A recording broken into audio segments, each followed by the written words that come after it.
గారు అలానే చేదు. చేదు నోటికి మొదట అస్సలు రుచించదు. కానీ అంటే ఆరోగ్యానికి ఔషధం కూడా చేదుగానే ఉంటుంది. అయినా సరే ఆరోగ్యానికి చాలా మంచిది. అలానే జీవితంలో కష్టాలు, నష్టాలు అన్నీ కూడా వస్తుంటాయి. అవన్నీ మనకి పాఠాన్ని నేర్పించి వెళ్ళిపోతూ ఉంటాయి. అలాగే ఆ చేదు రుచి కూడా శని దోషంతో మనం పోల్చవచ్చా?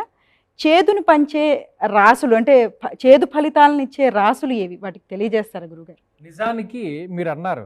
తినగా తినగా తినగ తినగ వేము తీయనుండు అన్నారు. అంటే తినగా తినగా చేదు కూడా మనకి తీయగానే అనిపిస్తుంది. మేము సాధారణంగా జాతకం చెప్పినప్పుడు ఏమంటే ఒక 3 నెలలు 6 నెలలు బాగోదండి, 6 నెలల తర్వాత అని ఆపుతాం అనుకోండి. వాళ్ళు అంటే అలవాటైపోతుందంటారా అంటాడు ఒక ఆయన.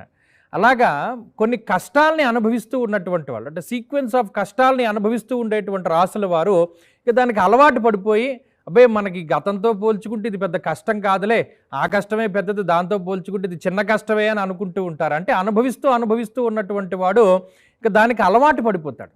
అలాగే ఇప్పుడున్నటువంటి ఈ సంవత్సరంలో ఇలా అనుభవించవలసినటువంటి రాశులు కూడా 2 రాశులు ఉన్నాయి. అందులో ప్రధానంగా మిథున రాశి వారు ఒకరు, కర్కాటక రాశి వారు ఒకరు. ఈ 2 రాశుల వారికి ఏమవుతుంది అంటే దీర్ఘ సంచార గ్రహాల బలం చాలా తక్కువగా ఉన్నది. అందులోనూ కొంత గ్రహ ప్రతికూలతల్ని ఎక్కువగా అనుభవించవలసినటువంటి పరిస్థితులు ఉన్నాయి.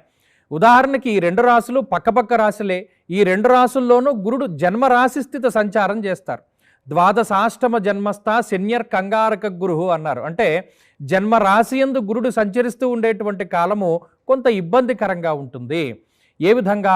రాజకోపో యశోహాని ఉద్యోగస్య విరోధకం. అంటే అప్పటి వరకు ఉద్యోగం చేస్తూ ఉన్నటువంటి వాడు, అబ్బాయి నేను ఈ ఉద్యోగం చేయను, మానేసి ఏదైనా వ్యాపారమైనా పెట్టుకుంటాను, మా ఊరు వెళ్ళిపోతాను, ఇటువంటి ఆలోచనలు వాళ్ళకి ఎక్కువగా కలుగుతూ ఉంటాయి. అంటే ఇక్కడ నాకు 60,000 జీతం వచ్చినా నాకు 10,000 ఊర్లో వస్తే చాలు నేను వెళ్ళిపోతానన్న ఆలోచనలు వచ్చి చేతిలో ఉన్న ఉద్యోగాలు మానేసి వెళ్ళిపోయేటువంటి వాళ్ళు కొంతమంది ఉంటారు. అంటే ఉదాహరణగా చెప్పుకుంటే ఇటువంటి ఆలోచనలు ఉద్యోగస్య విరోధకం. గురుడు ఉద్యోగాన్ని భంగం చేయడానికి ప్రయత్నం చేస్తారు.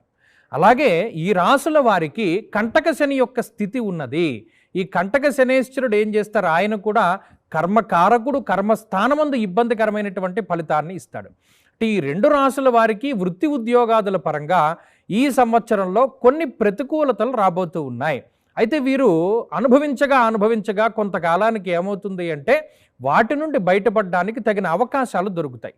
మొదట ఇది చేదుగా ఉన్నా వెళ్ళగా కొంత వీళ్ళకి అనుభవంలోకి వచ్చే కొద్దీ పలానా పాఠం మనం దీని నుండి నేర్చుకున్నాము, లేదా పలానా వాళ్ళ యొక్క ప్రవృత్తి మనకి ఈ విధంగా తెలిసింది, మన ముందు ఒకలాగా లేదా మన పరిస్థితి బాగున్నప్పుడు ఒకలాగా, బాగా లేనప్పుడు ఒకలాగా వీళ్ళు ఈ విధంగా ప్రవర్తిస్తున్నారు అనేటువంటి విధంగా, అంటే ఒక అనుభవపూర్వకమైనటువంటి జ్ఞానాన్ని వాళ్ళు పొందేటువంటి విధంగా ఆలోచన చేయగలుగుతారు.